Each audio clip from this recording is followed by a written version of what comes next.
My parents are stalking me because God told them. Hi, I'm Lily, a 24-year-old trying to navigate adulthood, independence, and a complicated family situation. Moving out of my parents' house was supposed to be my first step toward true independence, a way to finally live on my own terms without constant surveillance. Growing up, my parents were always deeply involved in every aspect of my life, from academics to friendships, and even my dating life. Moving 20 minutes away felt like a much-needed breath of fresh air, but as I'd soon discover, the distance didn't stop their influence, and it especially didn't stop them from getting overly involved in my relationship with David. David and I have known each other for years, long enough that he was like a second son to my parents, especially my dad. They were practically best friends, spending weekends together working on projects, watching sports, or going fishing. My dad seemed to have found a kindred spirit in David. But last year, David and I had a brief fling that changed everything. What started as innocent nights of hanging out took a turn, and we ended up crossing a line that neither of us expected. We both agreed to keep it quiet and move on, as we didn't want to disrupt the friendship we all shared. But my parents eventually found out, and things took a drastic turn. Since discovering our fling, my dad has been relentless in his efforts to control the situation. He's insisted that David not have any private contact with me outside of a group chat we all share. His reasoning? He claims that if David respects him as a father figure, he'll keep things strictly platonic with me, respecting my dad's wishes. But for David and me, this rule felt not only absurd, but downright infantilizing. We're both adults, capable of making our own decisions, and the constant monitoring was making it impossible to actually figure out what we wanted.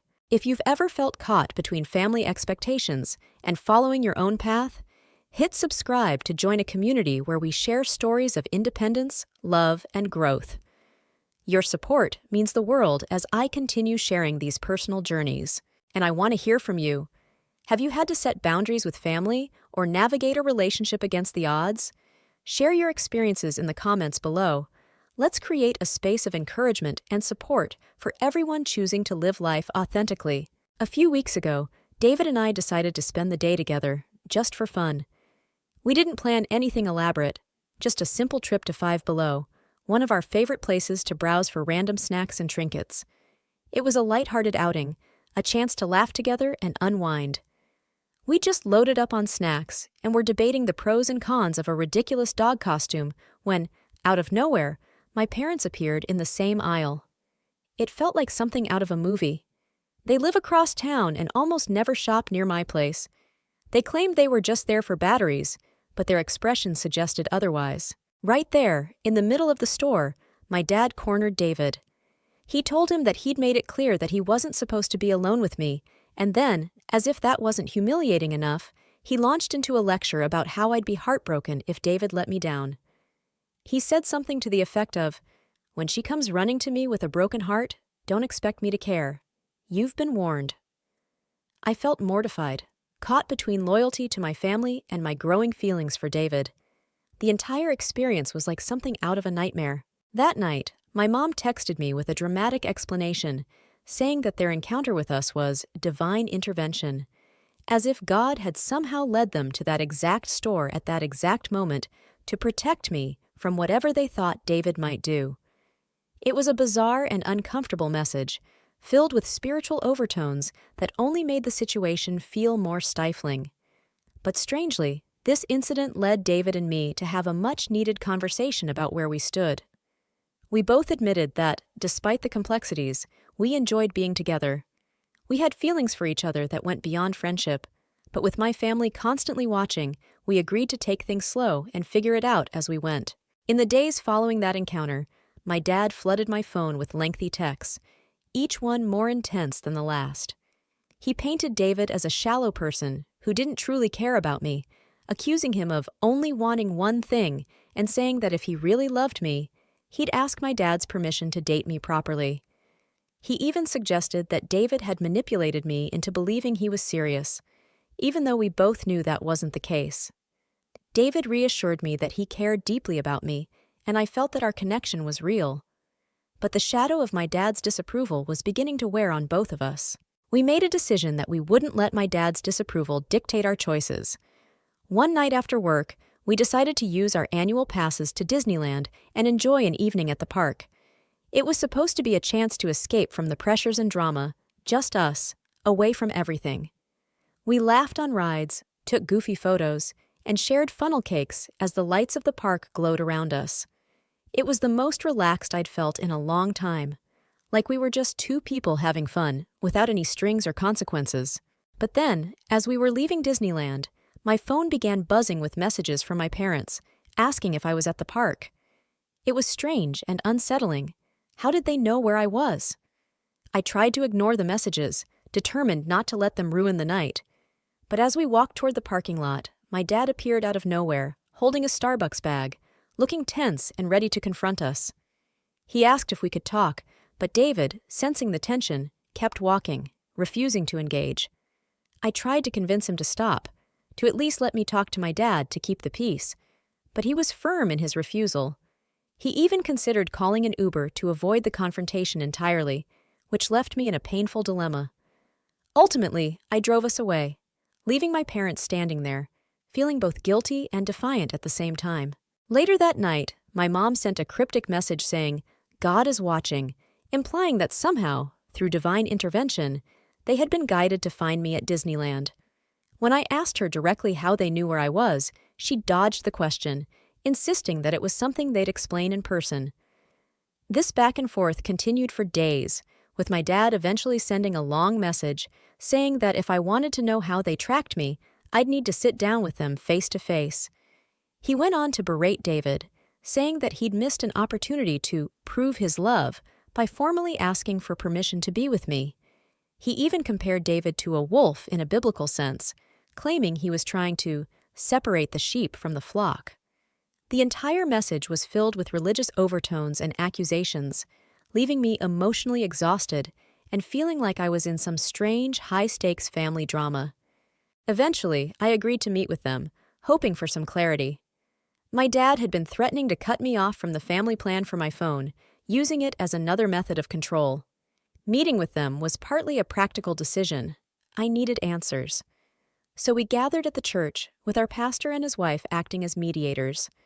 My dad finally confessed that he'd been tracking my location through my phone's location sharing feature, something I hadn't realized was still active.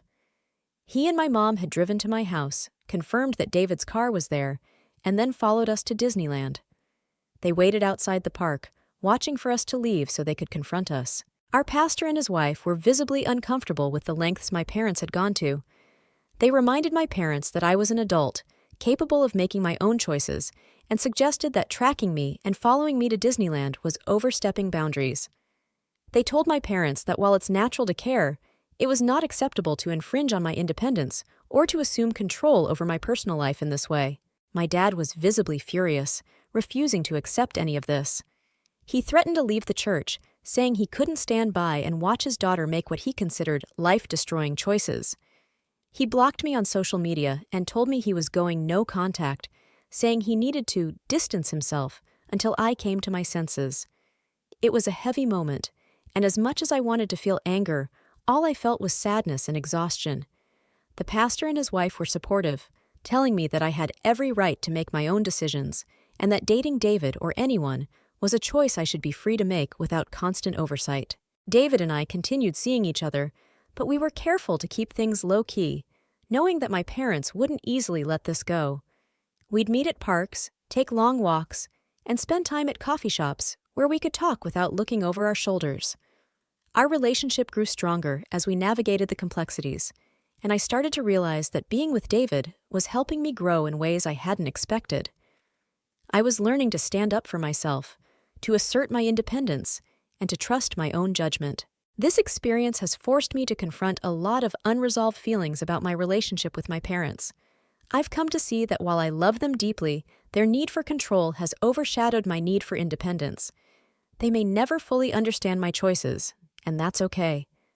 What matters is that I'm learning to set boundaries, to live authentically, and to surround myself with people who respect me for who I am, not for how well I fit into their expectations. In the weeks that followed, I tried to focus on rebuilding my sense of self and leaning into the life I was crafting independently. I felt lighter, almost like a weight had been lifted, though the absence of my parents' approval lingered in the background, a constant hum of doubt. Despite the tension, I couldn't deny the peace I felt as I began to make decisions without wondering how my dad might react or if my mom would try to intervene. David and I continued seeing each other, carefully carving out a space where we could simply be ourselves. Without my parents' watchful eyes, our relationship began to deepen in a way that felt freeing. We started to make new routines, meeting at our favorite local spots, grabbing coffee at a cozy corner cafe where we'd spend hours talking about everything from our career dreams to the places we wanted to travel. We discovered a beautiful park just outside of town, with winding trails and a quiet lake, where we'd spend our weekends walking and planning imaginary trips, each conversation making our bond feel a little more real. One of the best days we had was a spontaneous trip to the coast. David had mentioned missing the ocean, and on a whim, we decided to drive the 2 hours there after work. We arrived just as the sun was setting, and the beach was nearly empty, save for a few people strolling along the shore. The ocean breeze was cool, the air filled with the scent of salt and freedom. We kicked off our shoes and walked along the water's edge, letting the waves lap over our feet. I remember laughing so hard my sides ached as we tried to outrun the waves, and David, ever the planner, brought along a small blanket and a couple of thermoses with hot tea he'd made. It was such a simple night, but I felt more connected to him than ever. Under the fading twilight, David opened up about how the situation with my parents affected him. He admitted that he'd often felt torn, both wanting to respect them and not wanting to lose what we had. It was the first time he'd really shared how deeply he cared for me, and it felt like a pivotal moment. His words were gentle yet clear, expressing how much he wanted us to work despite the odds. He said, "I want to build a life with you that's ours, Lily. I want something real, something not dictated by anyone else." Hearing that filled me with both hope and determination to move forward with him. Meanwhile, my relationship with my parents remained strained. My dad's no-contact stance had wavered a few times. I'd occasionally get a passive-aggressive text, something like, "I hope you're being careful, even if you don't listen to us," which only served as a reminder of the control he was still trying to exert. My mom reached out a few times as well, her tone softer, but still laced with judgment and concern, hinting that they were always there for me when things fall apart. It was difficult to resist the urge to respond defensively, to reassure them that I was fine, but I knew it would only lead back to the same cycle of arguments. One day, I found an invitation in my mailbox for a family event, a cousin's wedding happening in a few weeks. It was a big deal. Our family weddings are like mini reunions, and it would be the first time I'd see everyone since moving out. I debated going, knowing it would likely be awkward given the circumstances, but ultimately decided that I wanted to attend. I texted David about it, and he offered to come with me as support. Part of me hesitated, knowing it might be uncomfortable with my parents there, but I also wanted to show my family that I was serious about him and that he was a part of my life. When the day of the wedding arrived, I felt a mix of excitement and nervousness. David and I arrived together, and as soon as we walked into the venue, I could feel the tension in the room. My parents spotted us almost immediately, and I saw my dad's jaw tighten. He approached us with a strained smile, shaking David's hand briefly before pulling me aside. In a hushed tone, he asked why I had brought David along, questioning my judgment yet again. I stood my ground, explaining that David was important to me, and I wanted him to be part of this day. My dad simply shook his head, walking away without another word. Despite the rocky start, the rest of the evening went surprisingly well. My cousins welcomed David warmly, and some of my aunts and uncles even made small talk with him, asking about his job, his hobbies, treating him as part of the family. For the first time, I felt like I could balance both worlds, like I was reclaiming my family connections without sacrificing my independence. As the evening wound down, I caught a glimpse of my dad sitting alone, watching the festivities. For a brief moment, I felt a pang of sadness, a reminder of the closeness we once shared, and the wedge that now divided us. Part of me longed to make amends, to go back to how things were, but I knew that to do so would mean compromising who I was becoming. I stayed by David's side, recognizing that while I loved my family, I could no longer allow them to dictate the course of my life. In the following weeks, something shifted. My dad, perhaps sensing that I wasn't going to bend to his expectations, softened his approach. He didn't apologize directly, but his tone in our sporadic messages became less confrontational. My mom, too, began to reach out with gentler, more supportive words, occasionally sending me a text just to check in, without the usual guilt-laden undertones. It wasn't exactly a resolution, but it was a step towards something that resembled mutual respect. Meanwhile, David and I continued to grow stronger, navigating the ups and downs with a newfound resilience. We planned a few more weekend getaways, small adventures that brought us closer and allowed us to escape the stresses of daily life. Each trip felt like a tiny victory, a reminder that we were building something meaningful and beautiful, despite the challenges we'd faced. As time passed, I found myself growing not only in my relationship with David, but also in my sense of self. I began to understand that setting boundaries didn't mean I loved my family any less. It simply meant I was learning to love myself more. And in learning to stand up for myself, I discovered a confidence that had long been buried under the weight of their expectations. My journey with David became a journey of self-discovery as well, teaching me that true love, whether from family or a partner, should be freeing, not constricting. Looking back, I see how much I've grown.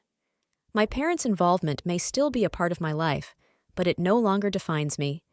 I'm living life on my own terms, finally embracing the freedom to make my own choices and the peace that comes with it. David has been my partner, my friend, and my rock throughout it all. And together, we're building something I never imagined was possible, an authentic, self-defined life filled with love, respect, and independence. For anyone who's felt trapped by family expectations or the weight of someone else's vision for your life, know this: it's okay to step away. It's okay to define yourself, to make choices that honor who you are, even if others don't fully understand. You can love your family deeply and still set boundaries that protect your own happiness. And, as I've learned, the journey to self-respect is not only worth it, but can lead to a life more beautiful than you ever thought possible. I continued to carve out a life that felt genuinely my own. My relationship with David deepened, evolving into a love that was steady, fulfilling, and free from the shadows of control that had once defined my world. We started talking about bigger plans, dreams of moving somewhere new together, perhaps to a place by the coast where we could build a life from scratch, away from the layers of family expectations that had once weighed so heavily on me. At work, I began to thrive in ways I hadn't expected. With the confidence I'd gained from setting boundaries in my personal life, I found myself tackling new projects, taking on leadership roles, and even bonding more closely with my colleagues. It was as if, by letting go of the fear that had once held me back, I was finally free to explore my own potential. I started feeling proud of who I was becoming, knowing that my accomplishments were mine alone. Despite the ups and downs with my family, the strained relationship with my parents began to heal in subtle, cautious ways. My dad, though still reserved, would occasionally call to check in without prying, his tone softer than before. My mom would send small updates, photos of family gatherings, or little stories from her day, simple messages that conveyed her love without strings attached. I sensed they were beginning to respect the boundaries I'd put in place, perhaps realizing that my independence didn't mean I was abandoning them. It simply meant I was becoming my own person. One afternoon, while David and I were taking a walk through our favorite park, he turned to me, his face thoughtful, and said, "I think this journey has been as much about you finding yourself as it's been about us finding each other." His words struck a deep chord, and I realized he was right. David had been my partner through this entire transformation, not just as someone I loved, but as someone who had encouraged me to grow, to trust in my own strength, and to believe in a future defined by my choices, not anyone else's. As the seasons changed, so did I, shedding the fears that had once kept me tethered to an old version of myself. I learned that family could mean support, but that it didn't mean losing yourself. I found out that love could mean freedom, a quiet strength that lifts you up rather than holds you down. And I discovered that my life, with all its complexities and moments of doubt, was my own to shape. For the first time, I felt truly whole, surrounded by love and respect, both from David and from myself. And as I looked to the future, I felt a sense of peace, knowing that wherever life took us, I would walk forward with a heart full of hope and a life that was finally completely mine.